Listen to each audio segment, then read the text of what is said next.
تو آج کل ایک سوشل میڈیا پہ ایک پنڈی کے پیر ہیں، وہ مائک کے اندر باقاعدہ وہ شف کر دیتے ہیں اور لوگ جو ہیں وہ ہزاروں میں لائنیں لگا کے کھڑے ہیں، تو آپ سمجھتے ہیں کہ یہ جعلی پیر جو ہے؟ آپ کے علم میں ہے کہ یہ جو مسمرزم ہے جی اور اس قسم کے یہ جادو اور یہ تسخیر، یہ چیزیں یہ شیاطین کے پاس بہت زیادہ ہے، جی یہ بہت ہے۔ آپ کو لوگ بتائیں گے یہ جو اسود انسی جس نے نبوت کا دعویٰ کیا، اس کے پاس کیا کرشمے تھے۔ مسیلمہ کذاب 200 سال سے زائد اس کی عمر تھی، اس کے پاس کیا کرشمے تھے۔ اور ذو عمر اور ذو کلا، بخاری میں ان کا تذکرہ آتا ہے، جیسے کہ حضرت جریر بن عبداللہ البجلی کے ہاتھ پہ وہ مسلمان ہو گئے۔ جریر بن عبداللہ البجلی نے اس زمانے میں، آپ کو پتہ کہ یہ میڈیا، یہ ٹیلی فون، یہ ذرائع ابلاغ، یہ چیزیں تھیں نہیں، یمن سے ان کو لے کر کے کہا کہ پیارے پیغمبر صلی اللہ علیہ وسلم کی خدمت میں آپ کو لے جاتا ہوں، ہمارا نبی ایسا، اس کی پیشانی ایسی ہے، اس کے دانت مبارک اس قسم کا خوبصورت ہے۔ جریر بن عبداللہ البجلی وہ خود اتنے خوبصورت تھے، اس کے بارے میں مشہور تھا کہ یوسف احد الامہ، حضرت عمر نے فرمایا کہ اس امت کا یوسف یہی ہے۔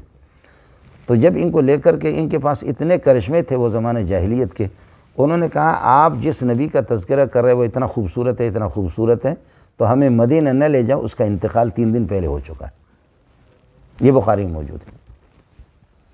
آپ دیکھیں نا کہ نہ ٹیلی فون ہے نہ کچھ ہے، کچھ بھی نہیں۔ کہتا آپ جس نبی کا نقشہ ہمارے سامنے پیش کر رہے ہیں، ہم غلام ہیں، آئیں گے ملیں گے، ابو بکر سے ملیں گے، لیکن یہ ہے کہ آپ کے دیگر دوستوں سے فی الحال ہماری مصروفیت ہے، مسلمان تو ہو گئے جریر بن عبداللہ البجلی کی، یہ بخاری آپ کو سنا۔ لیکن یہ کہ جس شخصیت اور جس عظیم ہستی کا ذکر خیر آپ کر رہے ہیں، اس کا انتقال ہو گیا۔ چنانچہ جریر بن عبداللہ البجلی وہ تو چونک گئے، ان کو دھولا کر کے رکھ دیا کہ وہ جیسے آگے وہ گئے، قافلہ آگے، کسی قافلے سے پوچھا کہاں، قافلہ والے بھی افسردہ ہے، کہاں سے آ رہے؟ مدینے سے آ رہے، کئی دن سے وہاں سے نکلے۔ پیارے پیغمبر کا کیا حال ہے ان کا؟ تو وہ کہنے لگے کہ جی 3 دن پہلے اللہ کو پیارے ہو گئے۔ تو یہ کرشمے یہ ہوتے ہیں، یہ سب کے پاس۔ یہ آپ کو میں بتاؤں کہ یہ جنات منات کا میں اتنا ماہر ہوں کہ آپ سوچ بھی نہیں سکتے۔ اچھا جی آپ سوچ بھی نہیں سکتے اس کا۔ اور بلکہ آپ کو یہ بھی بتاؤں کہ اگر آپ زیادہ مجھے چھیڑیں گے نا تو میں جن کو یہاں سے امریکہ میں کہہ دوں گا کہ تو نکل جا، انشاءاللہ جائے گا، لیکن میں یہ کم کرتا نہیں ہوں۔ اچھا سمجھے، یہ کسی کی صداقت کی دلیل نہیں، یہ اس کی پیری کی نہیں ہے۔